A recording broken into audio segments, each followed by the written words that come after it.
Fenomenal, porque si había alguien que lo... Empiezo. No, pero como... Sí, sí, sí, sí. Sí, sí. Fenomenal.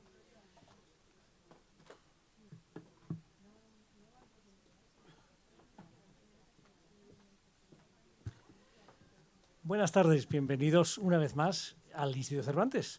Me es muy grato, como director de la institución, darles la bienvenida a todos ustedes, a todos vosotros, para un acto tan entrañable. Yo tengo el privilegio de haber tenido un pequeño preview con dos personas muy importantes que van a estar deleitándonos hoy, con lo cual tengo la lección muy aprendida y estoy más emocionado, eso sí, que vosotros, porque realmente para mí es muy emocionante haber escuchado cuestiones que parten no solo del conocimiento popular, sino del conocimiento personal y familiar. Es decir, tener admiración por una persona como Pilar de Valderrama es una cuestión de conocimiento de la historia española, de lo innovadora que fue ella, tanto como desde el punto de vista artístico como desde el punto de vista personal, transgresora si queremos, pero claro, conocerlo, como se dice en inglés, straight from the horse's mouth, es quizá más importante y tiene mucho más mérito y es un regalo que nos podemos hacer nosotros estando aquí escuchando a dos personas que conocen muy bien toda la historia. Entonces,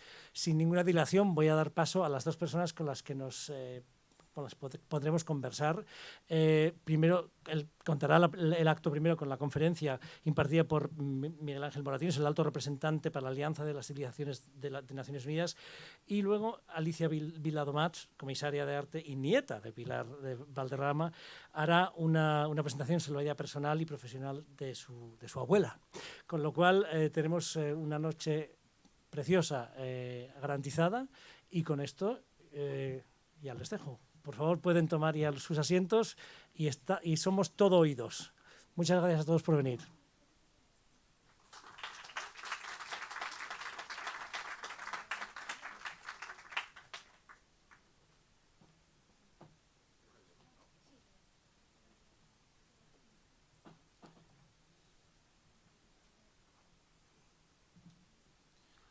Pues buenas noches a todas y a todos los amigos que han aceptado esta invitación en esta noche neoyorquina. Venía pensando al salir de mi apartamento a Manhattan, ¿qué pensaría Pilar de Valderrama si un día hubiese podido imaginar que su obra, su papel, su contribución a la literatura española pues sería debatido en Nueva York? Es verdad que Nueva York no es una ciudad que figura en sus escritos, en sus pensamientos, pero imagino que tendría una emoción y más probablemente nos estará, querida Alicia, escuchándonos en esta tarde de New York. Muchas gracias, Richard Bueno, director del Instituto Cervantes de Nueva York. Gracias a todo tu equipo, gracias a todos los que han trabajado para que esta tarde nos podamos reunir aquí en Nueva York, en tu Instituto Cervantes. A Sara Celia, gracias a Irene, todo el equipo que ha trabajado, y gracias a todos ustedes por estar aquí con nosotros hoy en esta sede del Cervantes. Para mí, querido director, es siempre una enorme satisfacción volver a lo que considero es mi casa, el Instituto Cervantes. Digo que es mi casa porque en la época de ministro de Asuntos Exteriores y Cooperación siempre dije que el Cervantes, así lo calificábamos, es parte del Ministerio de Asuntos Exteriores y que es difícil concebir una labor diplomática en toda su trayectoria sin tener el apoyo y el compromiso del Instituto Cervantes. Es parte esencial de la acción exterior de nuestro país. Y gracias Alicia Viladomat, nieta de Pilar de Valderrama, por haberme convencido de presentar juntos la obra y el papel desempeñado por tu abuela y para poder compartir con todos ustedes algunas reflexiones sobre la personalidad de Pilar Valderrama, como bien dice el título de la conferencia, una voz de mujer en la literatura española. Bueno, muchos de ustedes, yo diría la mayoría de ustedes, se preguntarán por qué un diplomático político, un exministro de Asuntos Exteriores, un alto representante de Naciones Unidas para la Alianza de Civilizaciones, ha sucumbido a la tentación de la petición realizada por mi buena amiga Alicia Viladomat. Son varias las razones. La primera, la inteligente y persistente insistencia de Alicia Viladomat en convencerme de que mi vínculo familiar indirecto con la familia Valderrama era título suficiente para encargarme esta función. Es verdad que los moratinos y los Valderrama existe un vínculo real. El ser sobrino del tío Fernando y de la tía Pilar Moratinos, Fernando y Pilar, están siempre, son dos nombres que figuran a lo largo de toda la trayectoria de Pilar de Valderrama, y fue lo que al final Alicia Viladomat consiguió convencerme para empezar a estudiar y a conocer la obra de su abuela. Pero este vínculo familiar no hubiera sido suficiente si no hubiese quedado cautivado por la personalidad y la trayectoria personal y literaria de Pilar de Valderrama. La lectura de su autobiografía, Sí, soy Guiomar, Memorias de mi vida, ese libro que tienen enfrente de ustedes, me convenció por la profundidad de su escritura y sobre todo por la búsqueda de lo bello y lo bueno. Este fue, yo creo, el principal objetivo durante toda su vida. Y fue iniciar la lectura de su libro y devorar con entusiasmo capítulo tras capítulo para conocer más y mejor a esta gran personalidad de la literatura española. Las diferentes etapas de su vida además me llevaron a lugares y a vivencias y a recuerdos de mi propia existencia. Zaragoza es la ciudad de mi abuelo paterno, la provincia de Córdoba, de la que fui diputado por Cortes, Palencia, donde tiene origen la familia Moratinos y cuyo pueblo, Moratinos, está incluido en el Camino de Santiago, y por supuesto Madrid, Argüelles, Rosales, donde ahora tengo mi propio domicilio familiar cuando estoy en Madrid, en España, sin olvidar los viajes a Francia y a Italia. Y me gustó mucho su gran admiración por Mariano Fortuny, que tuve la suerte también de acudir a una excelente exposición en Venecia y sentir las mismas emociones que sintió Pilar de Valderrama cuando percibió y vivió y convivió unos días con el hijo de Fortuny. Pero, mis queridos amigos, la razón última fue sin duda reivindicar que la diplomacia y la lectura deben ir de la mano cada vez más. En mi nueva responsabilidad como alto representante de Naciones Unidas para la Alianza de Civilizaciones, esta función es cada día más evidente. Difícilmente podemos crear las condiciones para un entendimiento mutuo, para una convivencia pacífica, si ignoramos o no promovemos el valor de la cultura, del arte, del pensamiento, es decir, de la persona, del ser humano, que hoy por hoy se encuentra amenazado por el capitalismo de vigilancia o el totalitarismo ideológico y o tecnológico. Esta lucha en la que siempre encarnó Pilar de Valderrama, una lucha interior primero, una lucha familiar y afectiva después, una lucha social y, por supuesto y sobre todo, una lucha por defender el lugar y el reconocimiento de la mujer en un mundo todavía en transformación, donde se le negaba el lugar que legítimamente se merecía. Todos estos aspectos son los que voy a tratar de compartir con todos ustedes esta noche.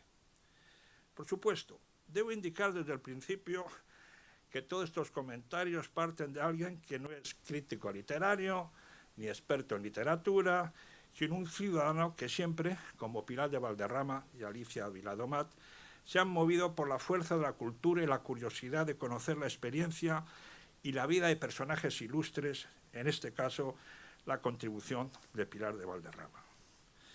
Tengo además que decirles que en esta tarea de bucear en los trabajos y en el desarrollo literario y cultural de Pilar de Valderrama, he tenido como guía y asesor, además de a su nieta, a un buen amigo mío, experto en Antonio Machado y por lo tanto en Pilar de Valderrama, José Antonio Gómez Municio, encargado de los asuntos culturales del Ayuntamiento de Segovia, que anualmente organiza en la Casa de Antonio Machado en Segovia unas jornadas en recuerdo y testimonio del gran poeta español, haciéndolo coincidir con la fecha de su fallecimiento, el 22 de febrero. Por lo tanto, si están en Segovia un 22 de febrero, no vayan a faltar ese acto en recuerdo y memoria de Antonio Machado. Queridas amigas y amigos, he querido centrar mi intervención en 3 apartados. El primero, dedicado a la personalidad de Pilar de Valderrama. El segundo, su relación con Antonio Machado. Y el tercero, el lugar que debería ocupar dentro de la literatura española como una de las primeras voces de mujer literaria española y defender el papel y el lugar de la mujer en nuestro mundo cultural. El primer apartado, su vida. Pilar Valderrama nació en el seno de una familia acomodada burguesa de la España del comienzo del siglo XX. Querida y educada por sus padres, su periodo juvenil se desarrolla dentro de un ambiente sereno de felicidad familiar.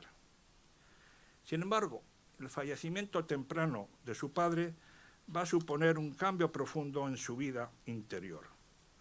Su enorme sensibilidad, que son los rasgos esenciales de su personalidad, como bien subrayó ella misma en sus memorias, le va a empujar a una progresiva búsqueda en sí misma que irá posteriormente desarrollándose a lo largo de los años. Su matrimonio convencional no logró satisfacerla plenamente, más que con su felicidad maternal al dar a luz a sus 3 hijos, Alicia, Mariluz y Rafaelito. Y dado el carácter frío de su esposo, un distanciamiento real y afectivo fue creciendo. Y fue en Venecia, a la que antes me refería, donde ella misma escribe, y cito, una extraña sensación de soledad me invadía, y aunque admiraba el estar en Venecia con el alma de poeta, hubiera querido sentirla con plenitud de mujer. Cierro la cita. Aquí donde Pilar de Valderrama inicia su recorrido interno de manera diferente a Madame de Bovary. Flaubert probablemente hubiese encontrado otro modelo de comportamiento de la mujer confusa y solitaria, en donde la decepción y la frustración de mujer se refugian de manera diferente, en este caso en la lectura y en el diálogo interno consigo mismo, y no en la búsqueda de nuevas aventuras amorosas. Y fue precisamente el año 1927 cuando su salto a la poesía se lleva a cabo. Cito, entonces volví al refugio de mis versos, poniéndome con entusiasmo a preparar Huerto Cerrado, señala en sus memorias. Esta es la Pilar de Valderrama que un año más tarde, en 1928, sufre el desencanto afectivo con su marido, que le cambiará la vida como si se partiera en 2 etapas, el antes y el después. Ese después se produce con el encuentro con Antonio Machado. Se ha escrito y se sigue escribiendo ahora más que antes, cuando el secreto bien guardado de quién era Guiomar se ha desvelado. ¿Cómo se desarrolló esta última y extraordinaria relación? Así, Pilar de Valderrama escribe, cito, no puedo expresar la emoción que tuve al encontrarme con él y estrechar su mano. A partir de ese momento, toda una relación amorosa y literaria va a desarrollarse entre ambos en pie de igualdad. Empezamos con la contribución literaria. Poco se ha hablado de la importancia fundamental que tuvo Guiomar en la vida y obra de Machado, no solo traducido en esos poemas directamente dedicados a ella y que han sido tan conocidos y estudiados, sino en algo menos apreciado, como señaló la influencia de Pilar de Valderrama en la resurrección de la beta lírica de Machado, de su inspiración poética. Y no hablo aquí de la inspiración en el sentido más esvanecente, sino en un sentido absolutamente práctico. Pilar de Valderrama hizo que Machado volviera sus ojos a la lírica. Y es que la presencia de Machado en Segovia acompaña un momento de su obra en el que la reflexión y lo que hoy llamaríamos el ensayismo gana con gran diferencia a la lírica.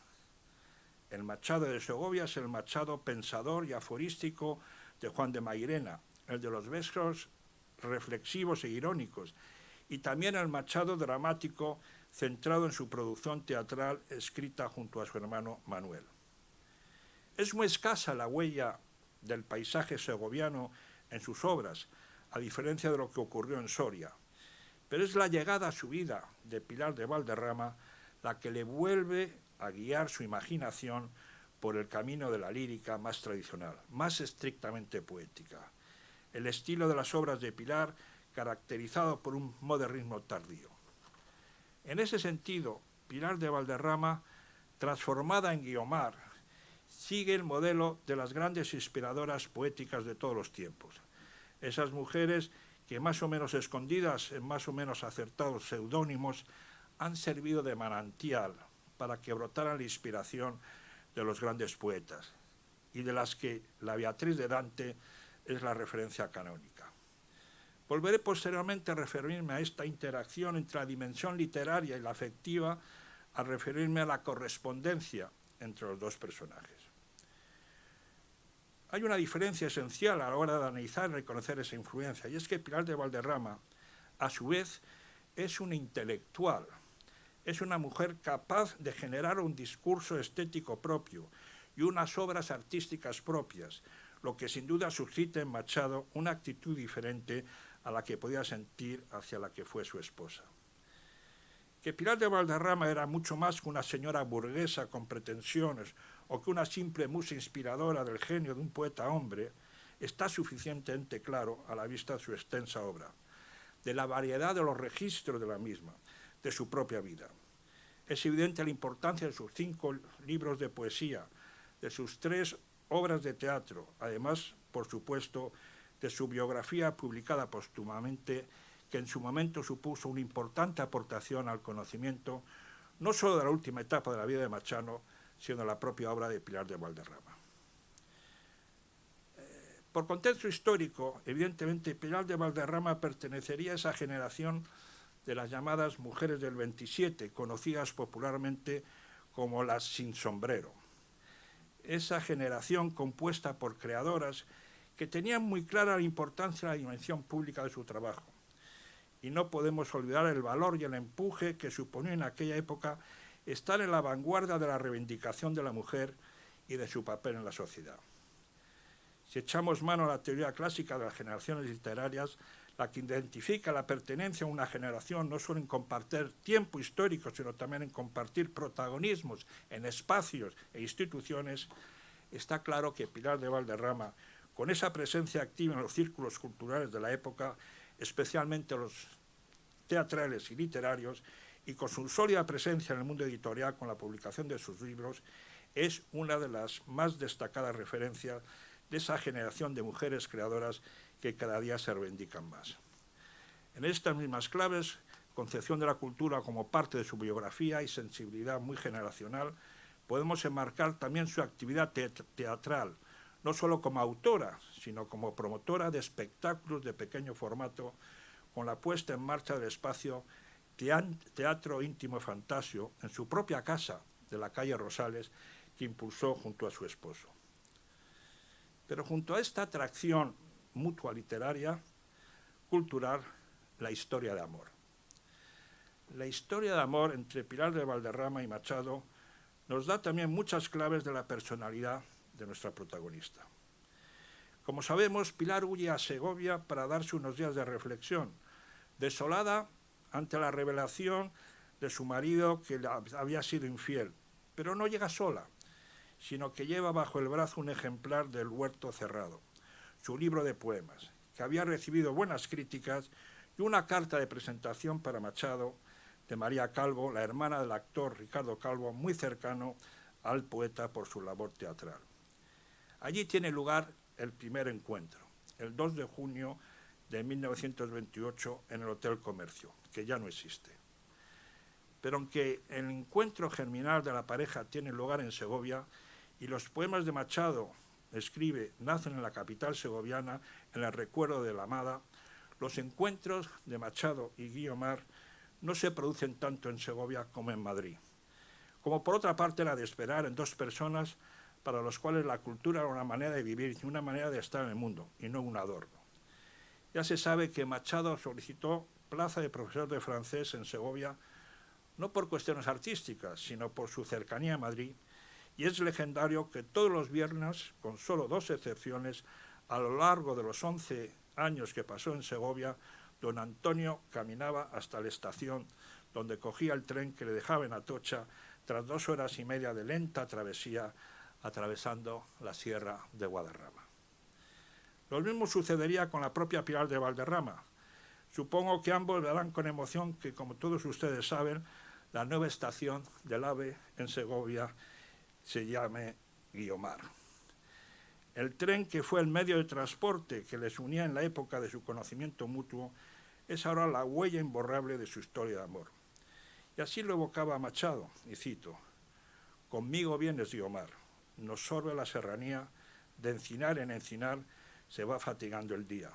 El tren devora y devora, día y riel, la retama pasa en sombra, se desdora el oro de Guadarrama».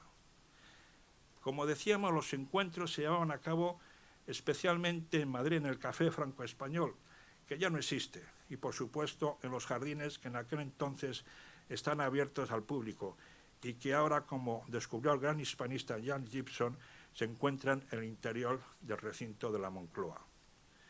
Recuerdo la emoción de Jan Gibson al encontrar ese espacio, ese jardín diseñado por el gran paisajista e institucionista Javier de Winthuizen, y en el que uno de los mayores conocidos de nuestra cultura podía imaginar perfectamente a esa pareja con un Machado otoñal, crepuscular, y una Pilar todavía joven y llena de energía.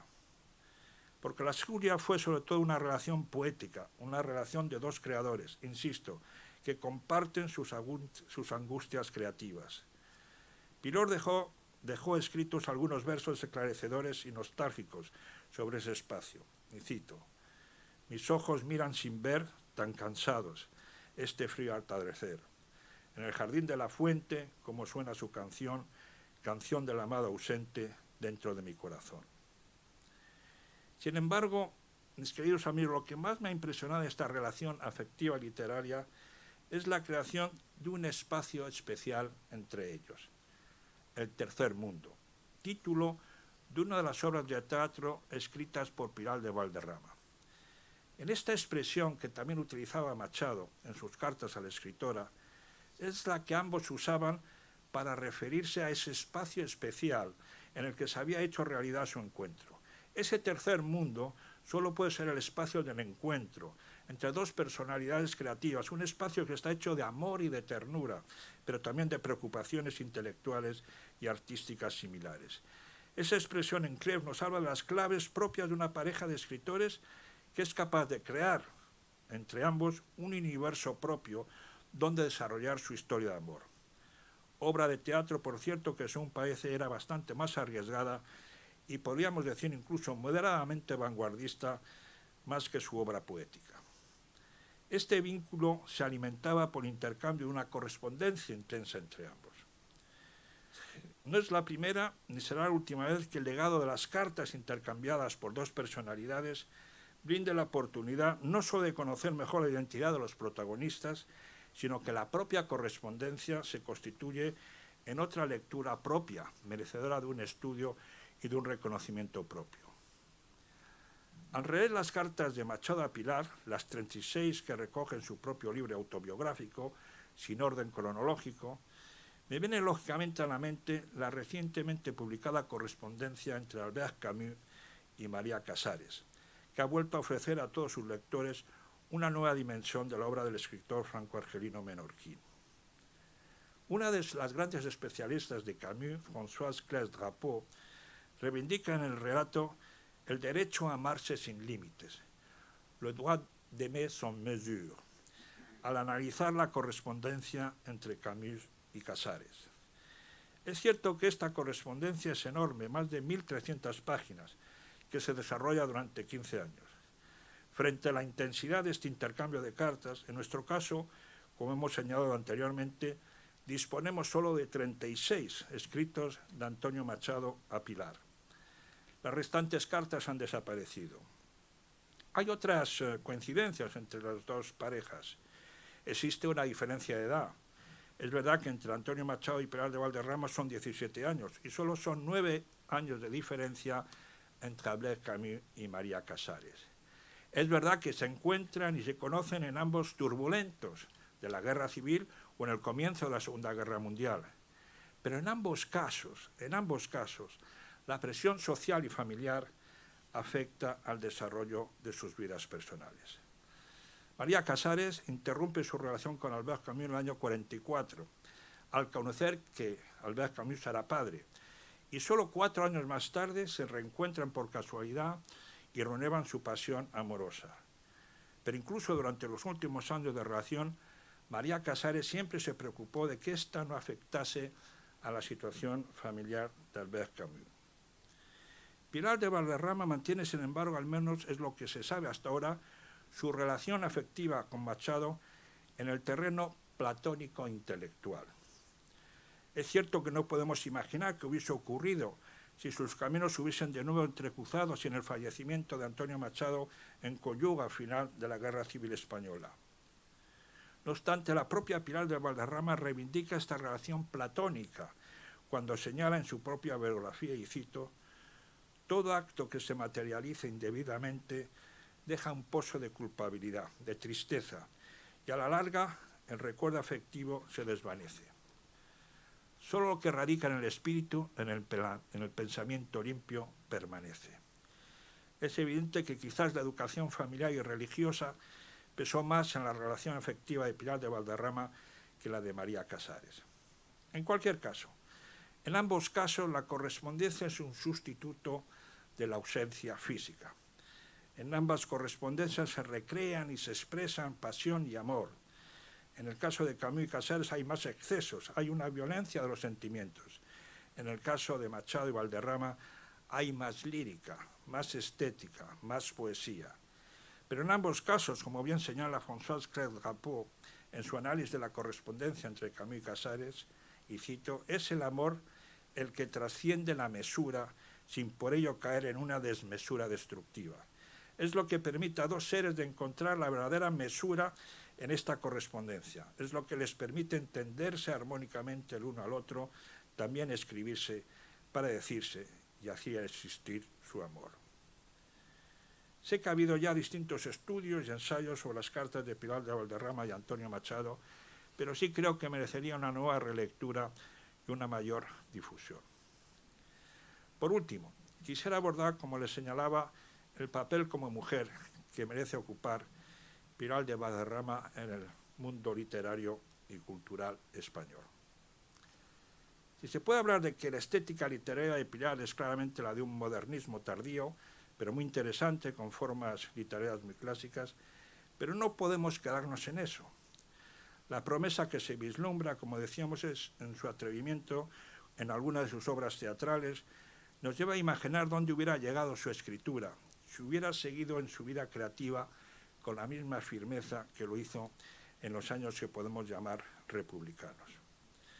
Porque no obstante, nuestra creadora sí sufre de un mal que se cebó especialmente con las mujeres artistas de esa generación. Y es como su impulso creativo va paulatinamente desapareciendo.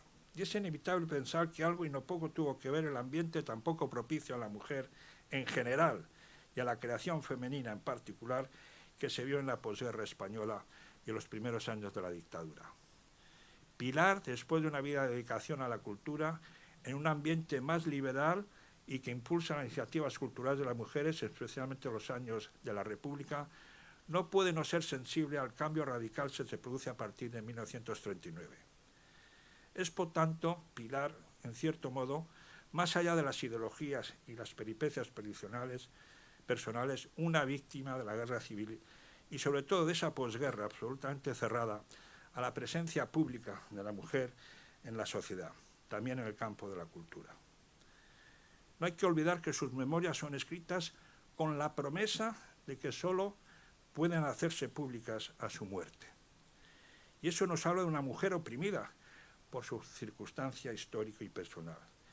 Y por eso su obra tiene ese cierto modo, esa incógnita de saber realmente qué lejos podría haber llegado si hubiera vivido en un ambiente histórico y social más tolerante, más libre y que hubieran fomentado la creación literaria de la mujer. Como siempre, es una pena pensar en lo que podría haber sido, dónde podría haber llegado su obra, como sucedió con el destino de tantas y tantas creadoras, de tantas y tantas mujeres.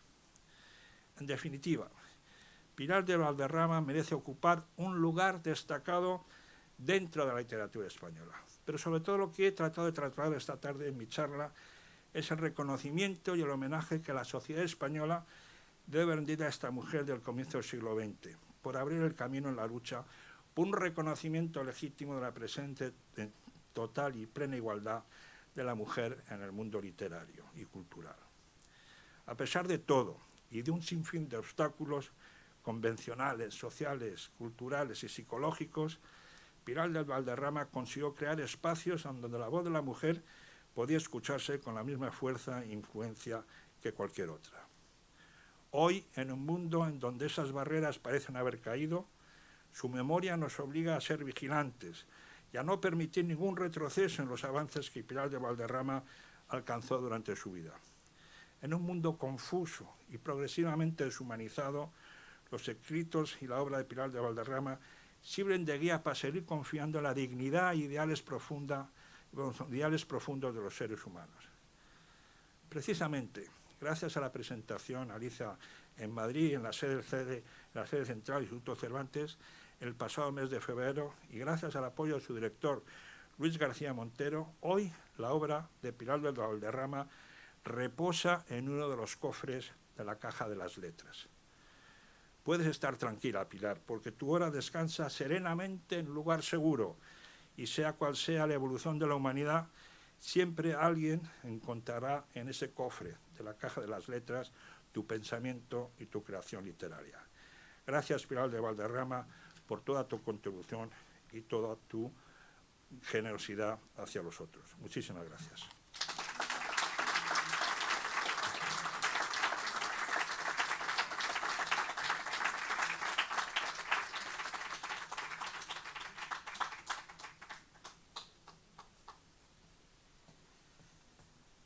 Pues no te voy ni a presentar, Alicia, solo que te eches el trago de esa emoción que tienes por las palabras tan bonitas que el ministro ha dicho sobre tu abuela, y con ello te dejo aquí ante tu público, te estamos esperando.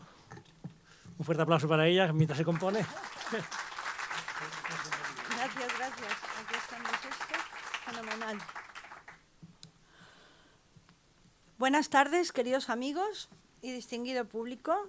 Es un auténtico placer estar en este lugar tan emblemático, sede de las letras y de la palabra, el prestigioso Instituto Cervantes de Nueva York.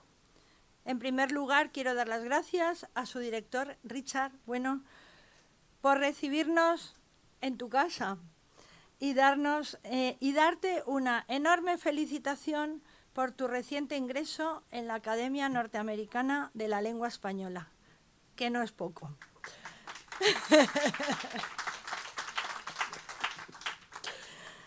Mi máximo agradecimiento para el ministro y mi buen amigo Miguel Ángel Moratinos por su gran generosidad y cariño por esta conferencia magistral con la que ya nos deleitaste en el Instituto Cervantes de Madrid en febrero pasado y ahora vienes haciéndolo aquí. Quiero dar un saludo muy cariñoso a todos los representantes permanentes ante la ONU, en especial a mi amiga Carla, que es como mi hermana. También no me puedo olvidar de mandar un cariñoso saludo a Luis García Montero, como muy bien ha dicho antes Miguel Ángel, director del Cervantes de Madrid, por ser el propulsor de este proyecto, confiar en mí y ayudarme desde un primer momento a poner a Pilar de Valderrama en el lugar que mereció. Gracias, Luis. Por último, quiero agradecer a Delia Antelo y a Irene Lucchini por su incondicional ayuda para poder estar hoy aquí. Y lo más importante, darles las gracias a todos ustedes por acudir a este encuentro, sabiendo lo apretadas que están sus agendas, y me consta que les ha costado un buen esfuerzo hacer su elección, Todos sabemos la cantidad de cosas que suceden en una sola tarde en la ciudad de Nueva York. Bienvenidos a esta conferencia acerca de Pilar Valderrama, la Guiomar de Machado, que como todos saben ahora, era mi abuela. Viví con ella y en la misma casa hasta los 22 años. La conocí muy bien, pero nunca me confió su secreto. No quería en vida tener que dar explicaciones de las decisiones tomadas con respecto a su marido, a sus hijos y mucho menos a su relación con el gran poeta. Pero empujada por sus confidentes, de los que les hablaré un poquito más tarde, fíjense, todos hombres y sola una mujer, convenciéronla de que esta historia debería ver la luz. Así lo hace y lo deja escrito en sus memorias, publicadas por Plaza y Janés en 1981. Solo unas breves pinceladas para acercarnos un poco más a ella desde mi punto de vista personal. Ella nació en 1889.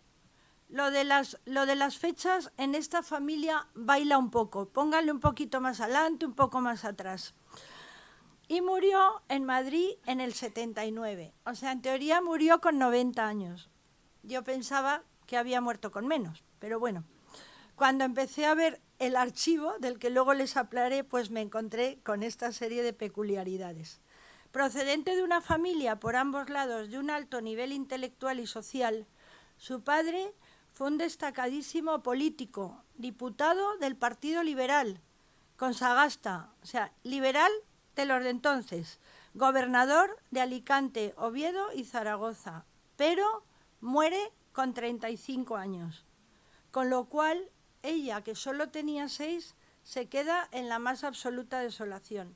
La madre de Pilar, como mujer guapa, bien educada, de origen santanderino, pues seguía los mismos cánones, mujer culta, bien educada. ¿Qué pasa? Que al poco tiempo se vuelve a casar, pero con un señor que no era muy del agrado de mi abuela.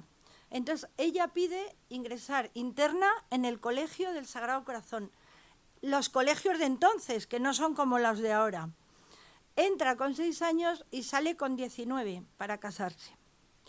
Perteneció a la alta burguesía madrileña. Se casó a los 19 años con un compañero de carrera y amigo de su hermano mayor. Apasionado del teatro, como muy bien nos ha dicho Miguel Ángel Moratinos, y muy viajero para la época. Tienen 3 hijos. Crean el primer teatro de cámara, el Fantasio, en su propia casa. Con el Fontalba y el de los Baroja eran los centros de reunión intelectuales más importantes de aquella época. En esta época también es cuando Pilar entra a formar parte del famoso Lyceum Club, del que todos habíamos oído hablar, pero no habíamos tenido demasiada información. Y resulta que yo me encuentro una serie de cartas en el archivo, del que un poquito más adelante les hablaré. El Lyceum Club fue fundado por María de Maeztu, pero es que ella fue una de las socias fundadoras. Era un lugar donde se reunía gran parte de la intelectualidad femenina del primer cuarto del siglo pasado. Formó tertulia con Concha Espina, Zenobia Camprubí, Carmen Baroja, o sea, todas mujeres, y eran mujeres, el requisito era ser mujer culta, pero en aquella época eran muy pocas, escasísimas las que iban a la universidad, las que habían ido, yo diría que ninguna. Entonces, debían ser cultas en la cultura de la vida, como aquel que dice. O sea, poder aportar algo intelectualmente a esta serie de reuniones y participar en ellas. Ella era una mujer moderna y avanzada a su tiempo. Fíjense lo que les voy a decir. Fue una de las sufragistas por el voto de la mujer, con Clara Campoamor. Son muy características de esa época, cuando está en el Lyceum Club, determinadas conversaciones. En una carta que escribe Ernestina de Champurcín a Carmen Conde sobre un recital que han dado, dice, en primer lugar, que es una señora casada que escribe versos.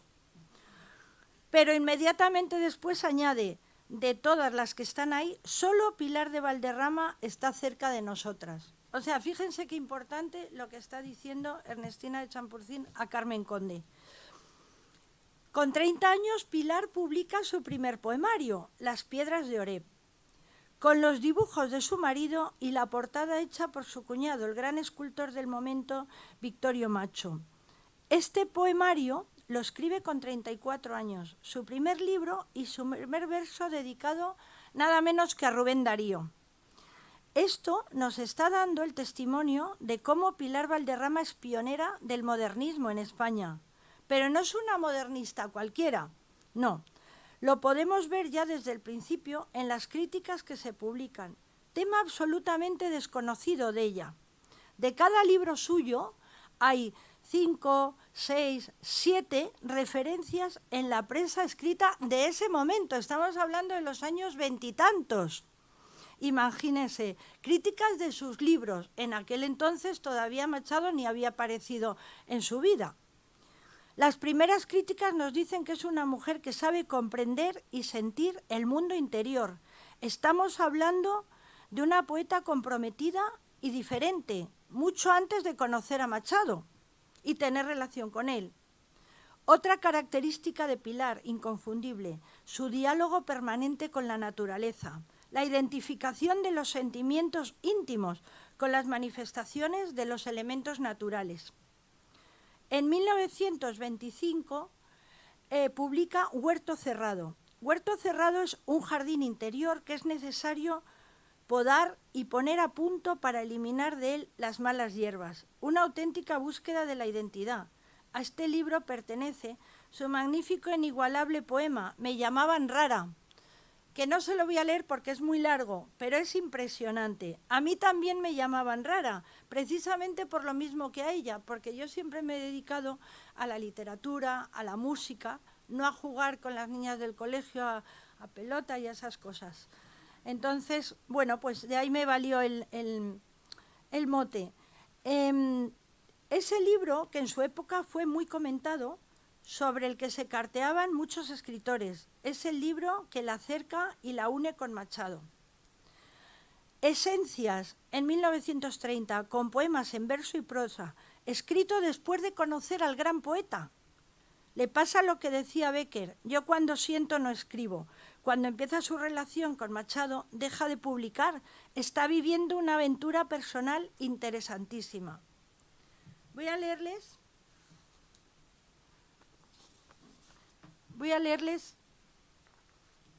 un primer poema que es Huerto Cerrado, para que vean, a mí me parece de una intensidad bellísima. Unas tapias altas cercando un espacio pequeño, pequeño tan solo si se mira a tierra, pero ilimitado si se mira al cielo. Hiedra en esas tapias un ciprés muy viejo, al que en mayo alegran unas golondrinas, pone en el ocaso su perfil austero. Las nubes muy cerca, el mundo muy lejos. Crece el cinamomo junto a los granados, el mirto, el romero, y sobre la orilla fresca de un arroyo abren sus corolas los lirios bermejos. De mi propio campo, de mis propias flores, soy el jardinero. Con qué amor las cuido, con qué fe las riego. De hierbas, reptiles e insectos que un día pudieran secar sus raíces, las limpio y defiendo. Y para que nunca ningún ser profano a ultrajar llegara mis lirios bermejo, quisiera crecieran las tapias hasta confundirse con el ancho cielo. Por fuera la vida y yo aislada dentro, sobre el viejo mundo, en mi mundo nuevo. Y cuando un extraño mirando el recinto curioso indagara, ¿será torre o templo?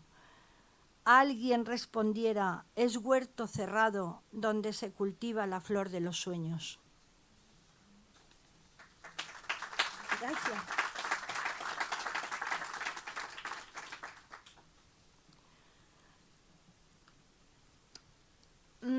De Huerto Cerrado pasamos a Esencias, en 1930, a cuyo poemario pertenece este verso que les he leído. El siguiente libro sale en 1943, se llama Holocausto y está dedicado a su hijo fallecido. Su hijo muere con poquísimos, jovencísimo, muere en justo en el 39, al finalizar la guerra, por una enfermedad que contrae precisamente. Su único hijo, al cual adoraba, y además era un artista bárbaro hasta que murió. Holocausto está prologado por un soneto nada menos que de Manuel Machado. Imaginaros el nivel de esta mujer, que he tenido la gran suerte, que era mi abuela, o sea, con la gente que se codeaba, la gente que escribía sobre ella, y a la cual yo no había podido salir al paso de todas las maledicencias y comentarios, porque no había encontrado el bendito archivo que encontré en 2016 y con el cual me viene permitiendo hacer lo que estoy haciendo. Pero es que quiero darles una pincelada sobre los libros, porque es importante para que vean la trayectoria, o sea, que no me lo estoy inventando, que es que los libros están ahí y son impresionantes. Este Holocausto es absolutamente extraordinario. Es el libro que la engarza con la poesía de posguerra española desarraigada, la poesía de las pérdidas, del dolor de la guerra civil. El libro tiene un doble dolor, la muerte de su hijo y la muerte de Machado, de la que se entera, la abuela se entera de la muerte de Machado estando en Palencia por la guerra. O sea, estando en Palencia, se entera por la radio, perdón. Muere en el 39 y se entera por la radio, estando en Palencia. El libro tiene un doble dolor, la muerte de su hijo y la muerte de Machado. Ese sentimiento de desarraigo, de pérdida, la perseguirá hasta el final de sus días. Ese secretismo y misticismo la engloba en esa generación de posguerra. En 1958, obra poética, antología que incluye Espacio, escrito en 1949, Espacio para el recuerdo, para la presencia de los seres queridos y desaparecidos, espacio para la memoria y la añoranza infinita, para un pasado que es presente y para un futuro que no existe. Y para terminar, la autobiográfica y póstuma Si soy yo Mar, Memorias de mi vida, que sale en 1981. Y el poemario póstumo de Mar a Mar, que es su último libro, que recuerda esos versos magníficos de Machado, el momento más hermoso de la frustración de la relación entre los dos. Él está en Rocafort, Valencia, piensa que ella está en Estoril, porque se ha exiliado justo antes de la guerra, pero ella ya está en España. Piensa que él, estando en Rocafort y ella en Estoril, están comunicados de mar a mar, y escribe esos versos que todos conocemos, de mar a mar, entre los dos la guerra. Más honda que la mar, en mi parterre miro a la mar que el horizonte cierra, tú asomada Guiomar a un finisterre. Respecto a su dramaturgia, El tercer mundo, escrita en 1930, según testimonia Antonio Machado en una de sus cartas, lugar imaginario al que los dos acudían con la mente y con el alma cada día al llegar la medianoche, dando rienda suelta a sus sentimientos y a su imaginación. La vida que no se vive, otra obra inédita, leída por mi madre en el Ateneo en 1940, Lo que vale más, El sueño de las tres princesas, estrenada en 1929 en el Teatro Doméstico Fantasio. O sea, fíjense si fue prolífica. Les voy a leer otro poema.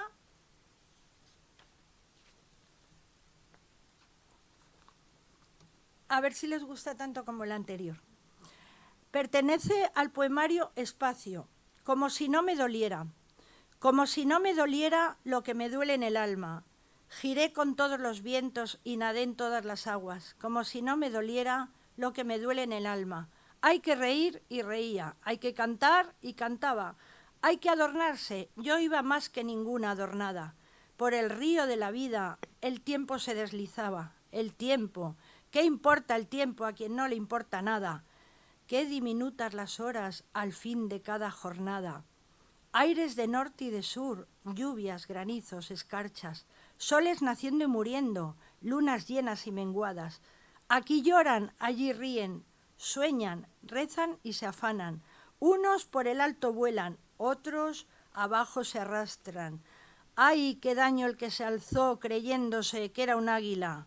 Un hombre menos, ¿qué cuenta en esta tierra tan ancha? Por las rendijas del sueño atisbo las madrugadas, los recuerdos, cómo duelen los silencios, cómo hablan. Galopa que te galopa el corazón en su caja. ¿A qué correr?, le pregunto. Ya vendrá la que no falla. Y aquí aguardo sin dejar de sonreírse mi cara, como si no me doliera lo que me duele en el alma.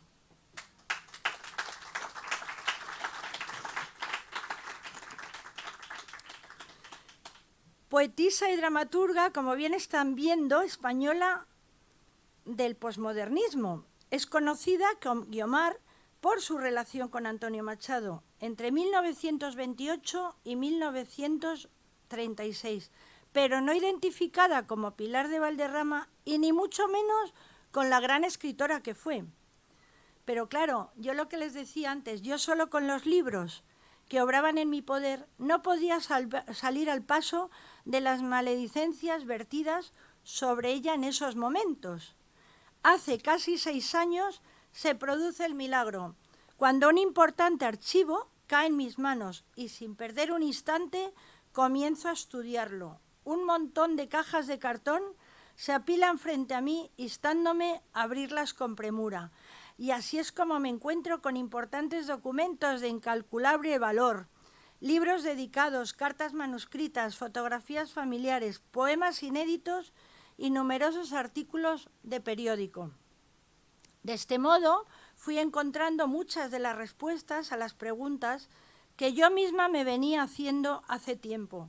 Todavía voy más allá, pues llegado este momento, puedo responder a casi todas las cuestiones que continuamente se me plantean sobre su obra, su vida y su relación con el gran poeta. Mis opiniones vienen respaldadas por lo recogido en las misivas encontradas de todos sus contemporáneos con los que se carteaba continuamente.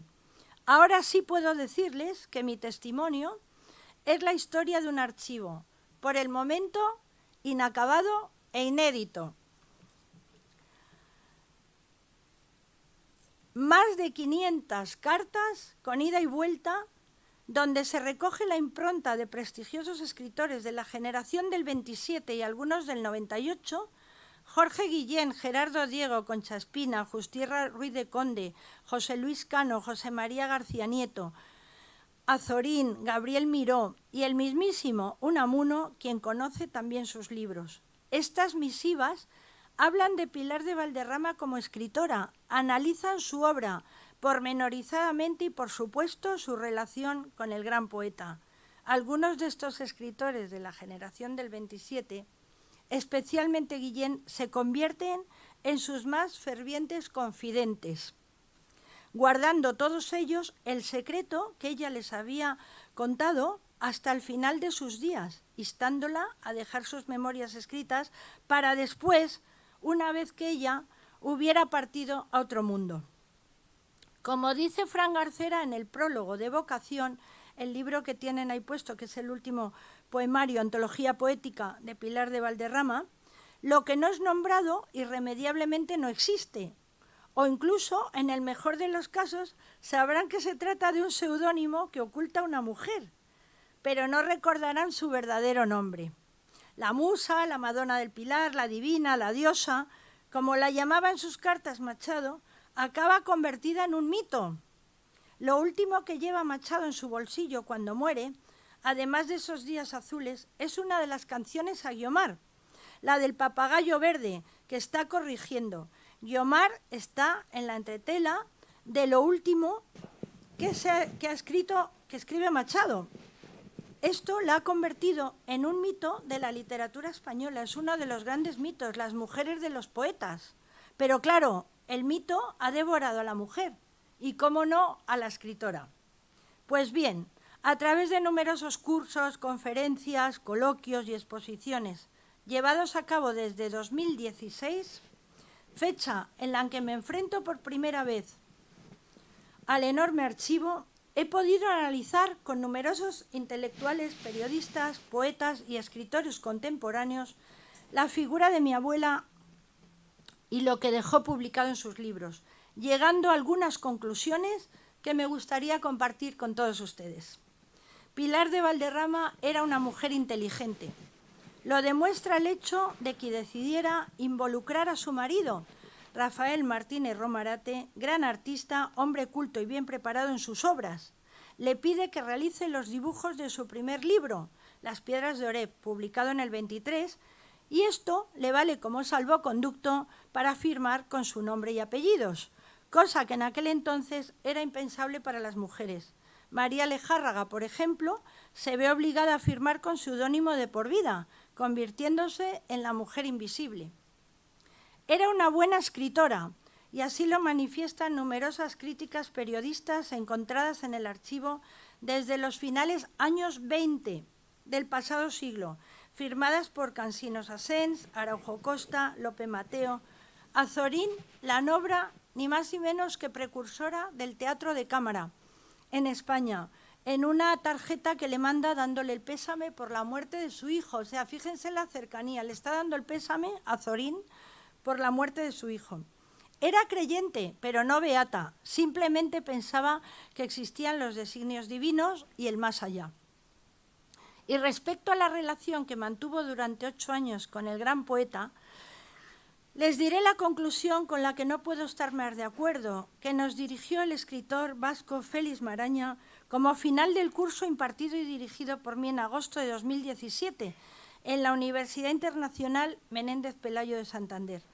Ambos contribuyeron a la finalidad del otro. Por supuesto que el poeta ayudó a la abuela a rozar cotas más altas de popularidad, a pesar de que no era su propósito, pero ella le devolvió la ilusión por la vida y por volver a escribir. Cuando, estando abatido por la muerte de su joven esposa, Leonor, a la que adoraba, mi abuela Pilar se cruza en su camino. Él pasaba un tiempo de desolación importante y su pluma no se deslizaba con ninguna facilidad por el papel. Ella acaba de sufrir el gran desengaño amoroso que desgarró su vida al confesarle su marido que se había suicidado una joven con la que mantenía relaciones desde hacía 2 años. Pilar se refugia en Segovia, como nos ha contado muy bien Miguel Ángel, lugar de veraneo con sus hijos que para ella era signo de paz y sosiego. El 2 de junio del 28 se produce el primer encuentro. Él ya conocía su libro de poemas, Huerto Cerrado, pues ella ya era una escritora consagrada cuando conoce a Machado. Es a partir de aquí el encuentro cuando Machado vuelve a escribir y compone esas maravillosas canciones a Guiomar que todos conocemos. Ella dice en sus memorias: al verme no supe qué pasó por él, pero advertí que se quedó como embelesado, pues no paraba de mirarme. Después del primer encuentro vinieron otros muchos más, el intercambio de cartas y múltiples citas. Pero fue ella quien impuso las condiciones de la relación. Le dijo al poeta que por fidelidad a sus creencias, a sus hijos y a sí misma no podía ofrecerle más que una amistad sincera, un afecto limpio y espiritual, y que de no ser aceptado así no se volverían a ver. Machado contestó al instante: con tal de verte lo que sea. Y así comienza una relación que duró 8 años hasta que la guerra los separa definitivamente. Os tengo que decir que la abuela nunca abandonó a sus hijos, tampoco a su marido, y mucho menos al gran poeta. Es la guerra la que los separa definitivamente en el 36 y, como les he dicho, ya no se volverían a ver. Cuando Pilar queda huérfana de su padre, al que adoraba, y su madre se vuelve a casar, ella jura que jamás, por nada ni por nadie, abandonaría a sus hijos, ni a su marido. Hay que recordar que en aquella época, si te separabas de tu marido, seguramente perdías a tus hijos. Ella es fiel a sus creencias y a ella misma, cosa que el poeta entiende y lo respeta con todas sus consecuencias. Como conclusión y a punto de finalizar mi testimonio, les diré que siempre hay que propiciar las cosas para que sucedan. Esto lo aprendí de ella, que es la que modeló mi inteligencia y mi voluntad, pero todo dentro de una perfecta armonía, como reinó habitualmente en mi casa, con ella al frente, elemento altamente contributivo para la felicidad y para la tranquilidad de espíritu. La vida se vive hacia adelante, pero se entiende hacia detrás. ¿Por qué? Porque analizando en profundidad todos los elementos del pasado, se van colocando poco a poco en un cuadro, hasta completar el puzzle de la vida, en el que todas las piezas acaban encajando, aunque a veces tengamos que armarnos de paciencia para conseguirlo. Ahora sí llego al final, se me acaba el tiempo, pero antes quiero contarles 2 anécdotas más para que les resultarán muy interesantes. En determinados países de Latinoamérica, ella es una figura conocida por sus obras. Concretamente en Argentina, en la Universidad Nacional de Salta, su libro El Tercer Mundo, editado por Aguilar en 1930, es libro de texto en la Facultad de Letras. Y esto me enteré en plena pandemia, por un email. En Bogotá, Colombia, la segunda Academia de la Lengua, después de la española, la vicepresidenta Guiomar Cuesta Escobar, llamada así en homenaje, se lo puso su padre en homenaje a mi abuela, hizo su discurso de entrada donde ostenta la letra J sobre Pilar de Valderrama. También quiero contarles, y con eso ya me despido, que en el pasado mes de abril di comienzo al primer salón literario Pilar Valderrama, réplica de los que ella creó en su propia casa, del Paseo de Pintor Rosales con su marido y sus hijos, en 1928, como les he contado en el discurso, y que llevaré por todas las ciudades de España y espero poder traer aquí en una próxima ocasión. Ella fue una auténtica gestora cultural, aunque en aquella época esta denominación ni nos la imagináramos. Muchas gracias por su atención, esperando verles de nuevo a bordo en este barco que levó anclas hace algún tiempo y que pronto llegará a puerto, habiendo cumplido la mayoría de sus objetivos. El principal, situar a Pilar de Valderrama en el lugar que mereció en el mundo de las letras, siempre contando con la presencia y el cariño de todos ustedes. Muchísimas gracias. Y tengo aquí evocación. Muchas gracias. Muchísimas gracias. Y me gustaría leerles como despedida el poema Evocación, que es el que da título al poemario, al último editado por Torremozas en 2020, perdón. Se llama Evocación y este verso pertenece al último poemario de Mar a Mar, póstumo, que publicaron mi madre y mi tía después de su muerte.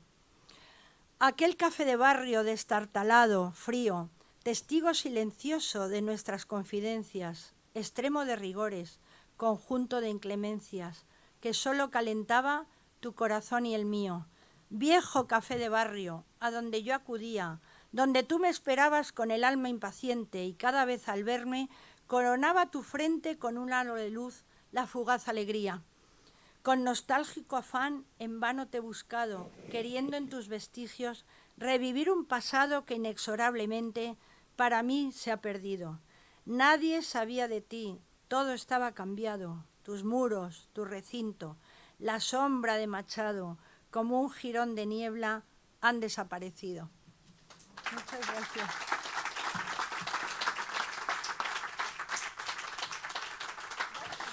Muchísimas gracias, Alicia Viladomats.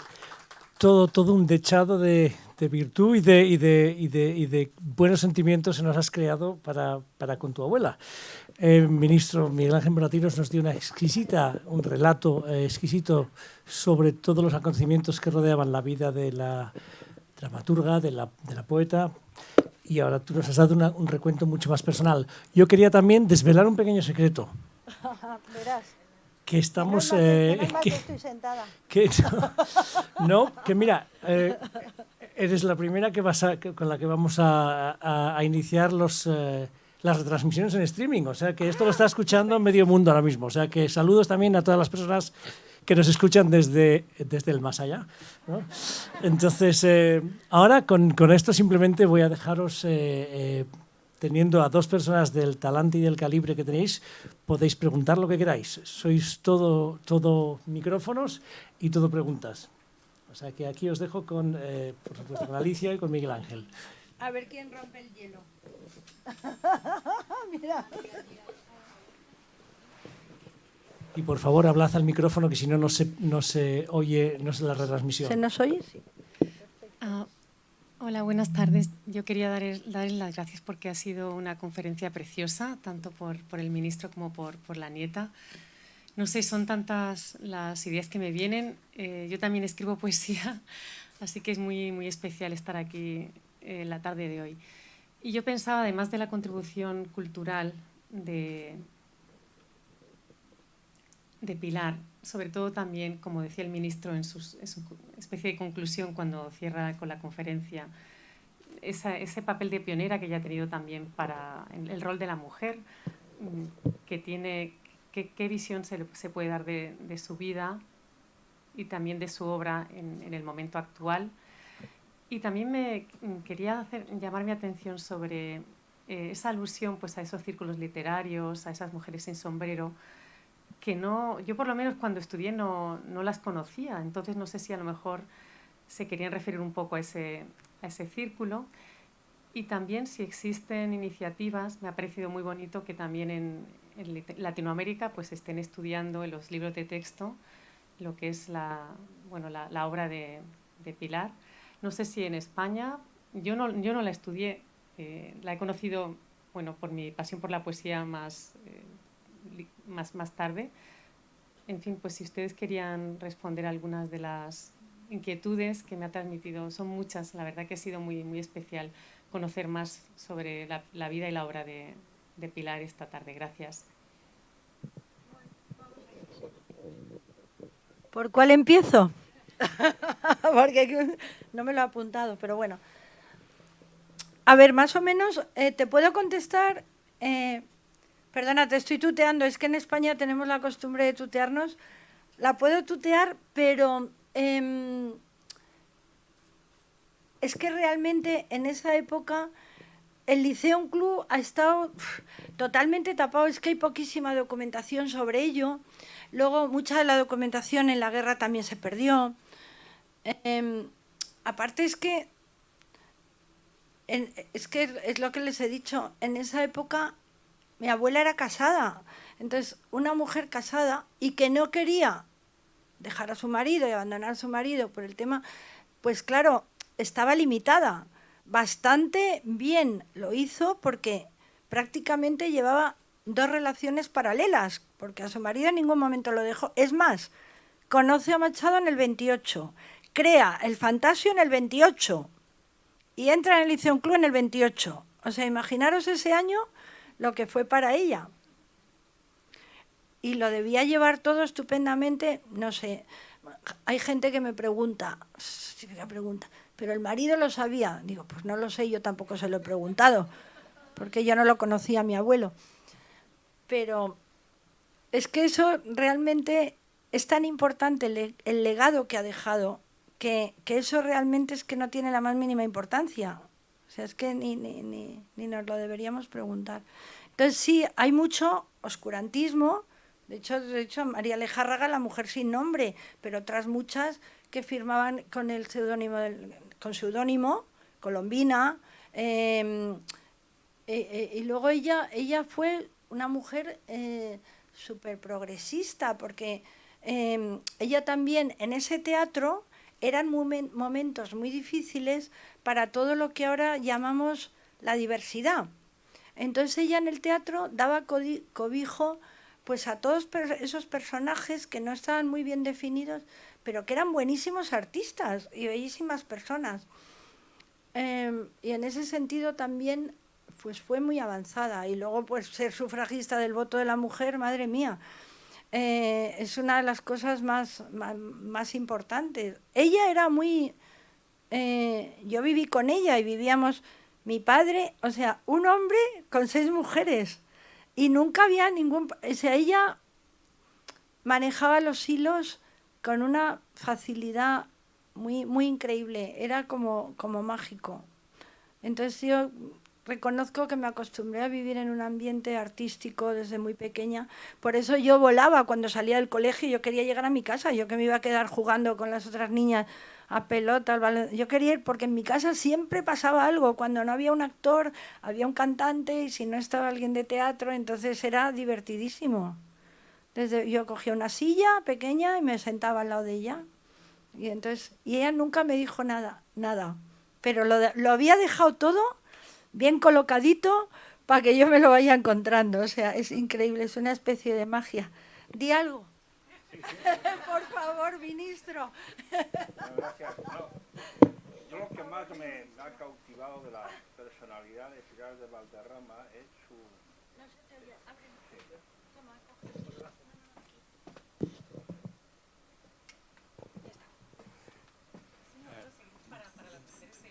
Digo que lo que más me impresionó, lo que más me cautivó de la personalidad y el papel de Pilar de Valderrama es su lucha, ¿no? Es primero su lucha interna, refugiarse en sí misma, una lucha interna de identificarse quién es ella, dónde está, cuál es su relación, cuáles son con su familia, con su marido. Luego una lucha social, una lucha cultural, el papel de la mujer en esos círculos literarios y culturales. Es decir, que no se amedrantaba ante los distintos obstáculos existentes en aquel momento. Y eso es lo que tenemos que retener todos. Todos nos hemos encontrado en este mundo por momentos difíciles. La circunstancia, el entorno, nos hace que el día a día sea muchas veces muy pesado, que tengamos la sensación de un pesimismo que nos acompaña, que no podemos alcanzar nuestros objetivos. Y sin embargo, Pilar de Valderrama siempre encontraba un lugar donde encontrar su espacio de felicidad, de desarrollo, de épanouissement, como dirían los franceses, de trasladar lo que es su sensibilidad hacia su interior, hacia los seres queridos, hacia sus hijos, hacia el poeta Machado, y encontrar, y eso continuar, no dejarse vencer. Y creo que eso es algo que todo el mundo tiene que reconocer. Y lógicamente el papel de la mujer, al contexto de su vida, del momento histórico que le tocó vivir, pues es una contribución que no podemos dejar de señalar y de reconocer y de admirar. Creo que son otra más de las mujeres no conocidas, olvidadas, no admiradas, y que tenemos que reivindicar, porque es injusto, y lo que no podemos es dar pasos hacia atrás. Desgraciadamente no podemos asistir a situaciones que no se reconozca el papel de la mujer ya alcanzado y que tiene que seguir, a pesar de todo, en el siglo XXI, buscando el espacio, buscando la legitimidad, buscando su espacio personal y social, y creo que Pilar de Valderrama y todo lo que está haciendo Alicia, su nieta, por reivindicar su lugar en el mundo literario y cultural español, pues merece ser aplaudido.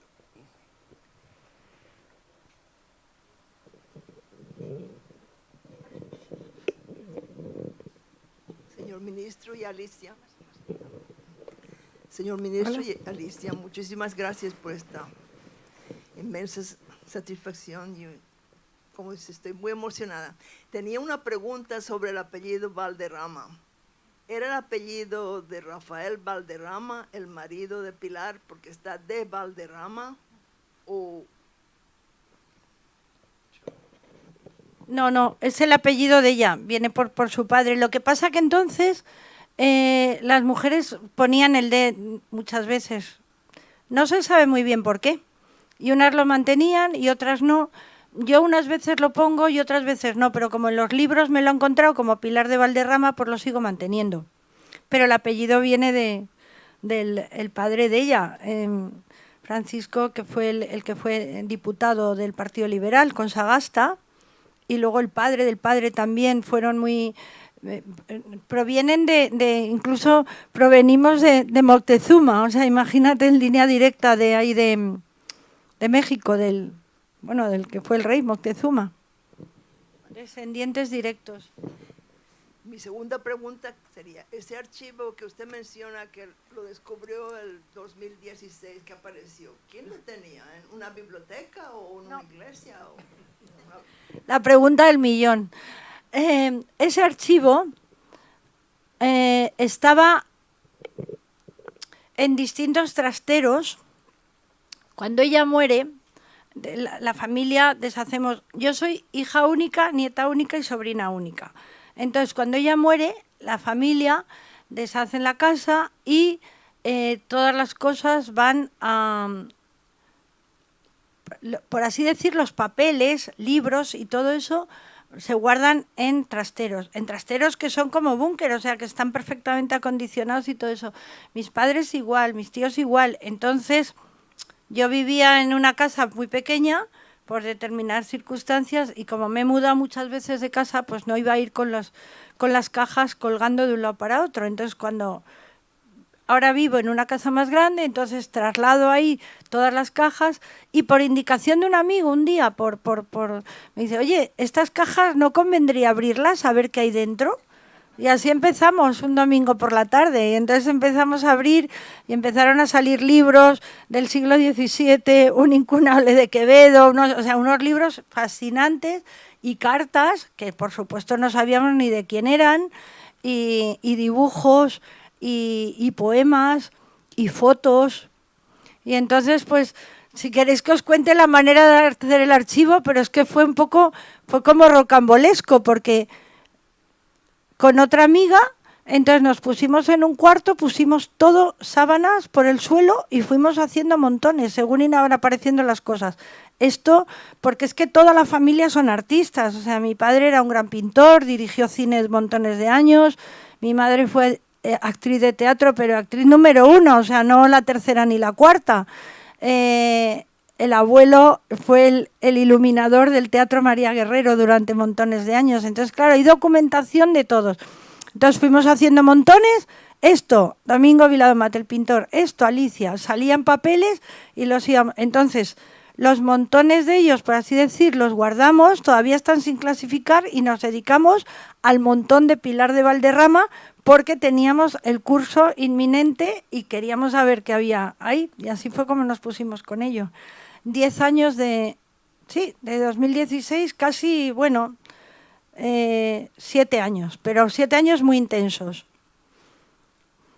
Y todavía hay mucho por mirar. Pero estoy segura que las cartas de ella a Machado no las voy a encontrar. Esa es otra pregunta del millón.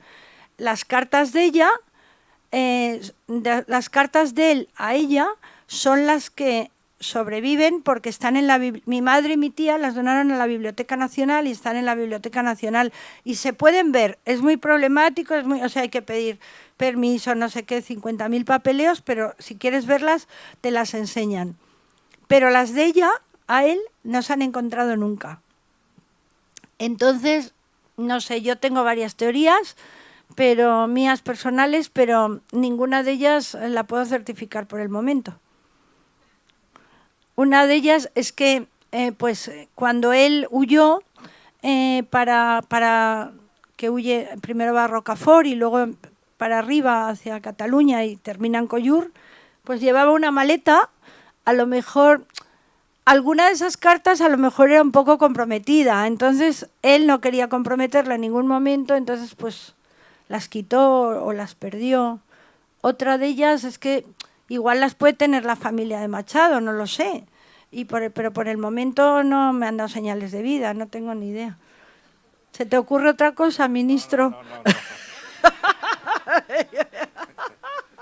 Las cartas no. Las cartas del millón. Pero sí creo que hay que volverlas a divulgar, que sean solo 36 cartas, reflejan mucho ese espacio que crearon, ese tercer mundo, que es una figura, yo creo, poética, literaria muy bonita, pero también intelectual. Cómo creas tu espacio, el espacio de los dos, ¿no? Y creo que las cartas, la correspondencia, de hecho, porque me quedo muy impresionado por la correspondencia entre Camus y María Casares, y me vino a la idea de hacer la comparación, ¿no? Lógicamente son situaciones diferentes, ¿no? Pero también es comparar, ¿no? la desmesura del amor entre Casares y Camus, y el platonismo entre tu abuela y Antonio Machado. Sí, fue un platonismo enorme, pero la verdad que es que cuando ves esos poemas hay mucho amor ahí metido, o sea, es que Por eso tienen mismo mucha digo, amiga, o sea, es que ahora los están musicalizando, no sé qué, analizando, y cuando los analizas, por eso digo que merece la pena volverlas a publicar, a debatir, a sí. releerlas, ¿no? Pero pero es un trabajo ímprobo. Pero mira, ella está siempre hurgando por ahí, ¿sabes? Y animándome, porque una de las cosas muy divertidas que me pasó es que cuando estaba hurgando en el archivo iba a hacer lo de la caja de las letras, el legado de la caja de las letras en julio. Y entonces estaba mirando a ver qué libros iba a poner, qué no sé qué, y de repente se cae un papelito al suelo y que era un trozo de una carta de Machado que se ve que ella lo cortó porque ahí estaba muy explícito la relación con él. Entonces, ese es uno de los papelitos que está dentro del cofre de las letras. Curioso, ¿no? Que se cayera justo ese papelito. Bueno, creo que ¿Qué? la conversación es interesantísima, pero vamos a tener que ir terminando, entonces tenemos tiempo para una pregunta más. Bueno, había dos preguntas. Bueno, para dos preguntas breves más.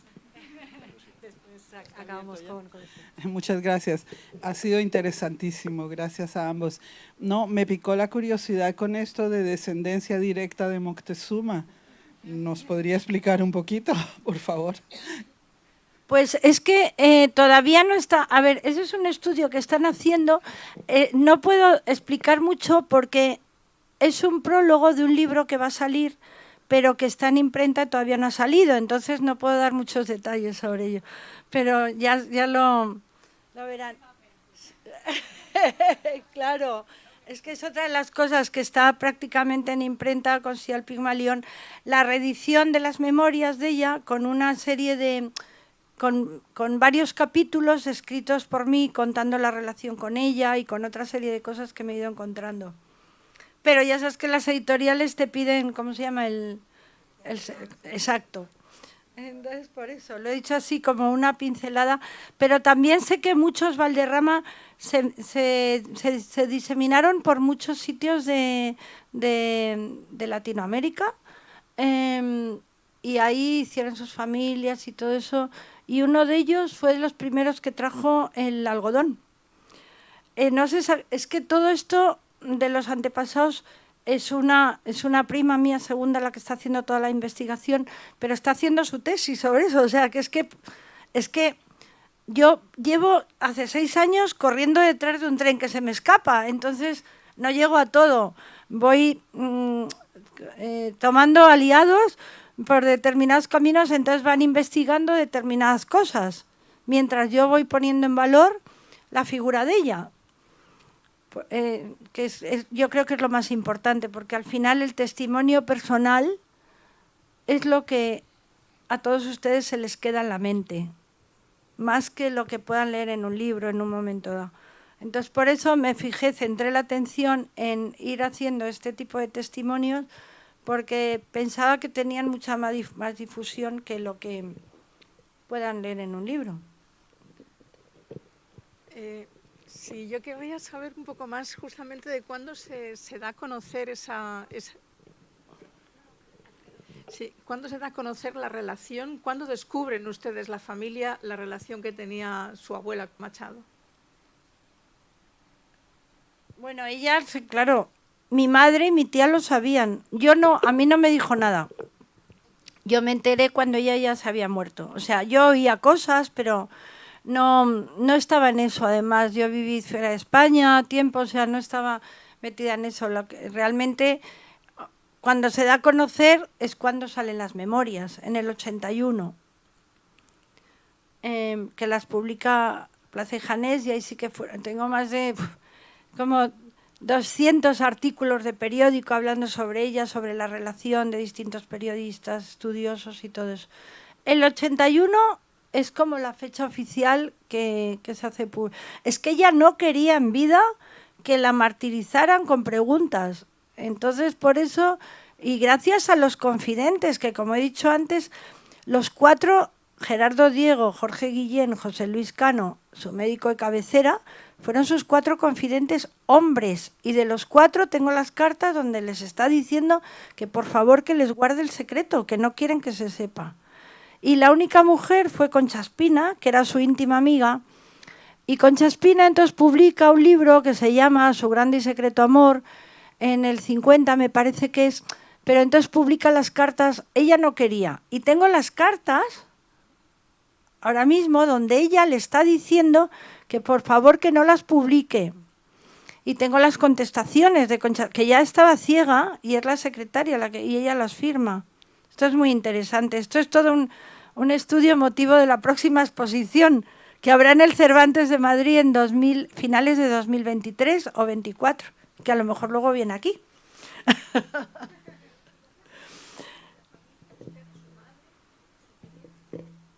La familia. No, en la casa no se hablaba. Era un mito, era un tema tabú, no se hablaba. Ellas solo me decían que, pues eso, que fue una relación muy bonita, que fue una relación muy poética. Luego ya sí, claro, lógicamente cuando salió el libro y fui yo a la presentación y todo eso, ya sí empezamos a hablar del tema, pero es lo mismo que les he contado, es que no hay mucho más de dónde sacar. Leyendo los poemas y analizándolo con los eruditos que lo están analizando y personajes, ahí llegas a las conclusiones estas. Bueno, muchas gracias. Bueno, muchas gracias a todos, ha sido un placer, espero volverles nuevo. Gracias a todos.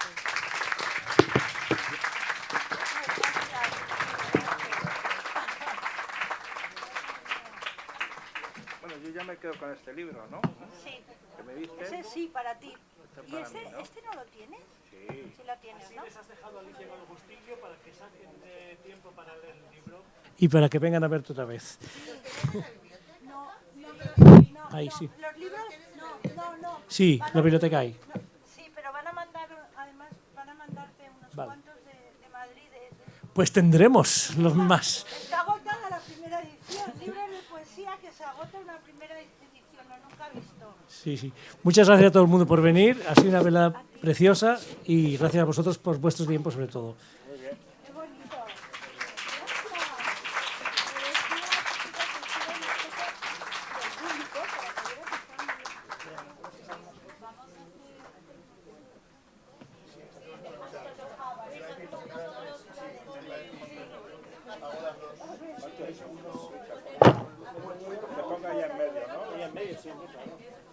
Bueno, es que va a estar la tría en medio. Para que salga, ¿no? Vamos a hacer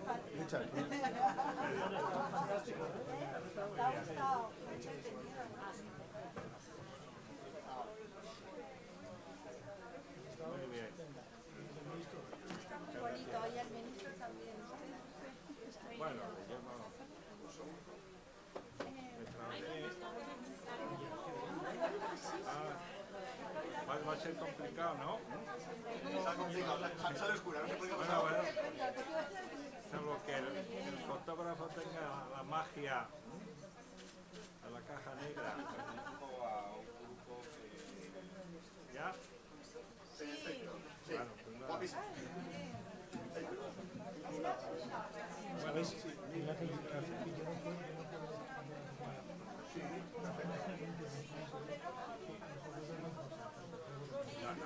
Miguel Ángel, espera, ¿podremos hacernos una foto con ellas, con las embajadoras? Sí. Ven aquí. Ven aquí, ponte